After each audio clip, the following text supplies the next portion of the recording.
નવપ્રવાહ ગુજરાતી ન્યૂઝમાં આપનું હાર્દિક સ્વાગત છે। સિનોર તાલુકાના સાદલી ગામે વિકલાંગ માનવ સેવા ટ્રસ્ટ તેમજ શ્રીરંગ સેવા ટ્રસ્ટ તેમજ દાતા શ્રીમતી કમળાબેન શ્રી વાણંદના સંયુક્ત ઉપક્રમે ધાબળા વિતરણ કરવામાં આવ્યું।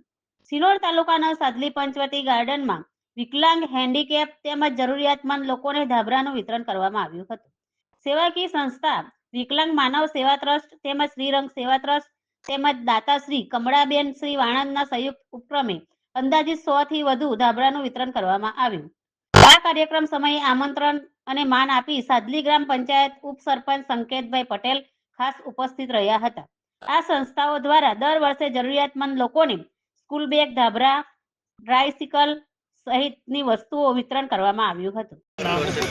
સાદલી પંચાયતના બાગ ખાતે વિકલાંગ અને દિવ્યાંગ બેવને બ્લેન્કેટ આપવામાં આવ્યા છે અને શ્રીરંગ સેવા ટ્રસ્ટ અને ભાટિયાબેન મીનાબેન ભાટિયા તરફથી આ બ્લેન્કેટ અને બધી વ્યવસ્થા કરવામાં આવી છે અને અમે આખા ગુજરાતની અંદર શ્રીરંગ સેવા ટ્રસ્ટ બધાને બ્લેન્કેટ, બાઇસિકલ, સ્કૂલ બેગ, ચોપડા બધું વિતરણ કરીએ છીએ।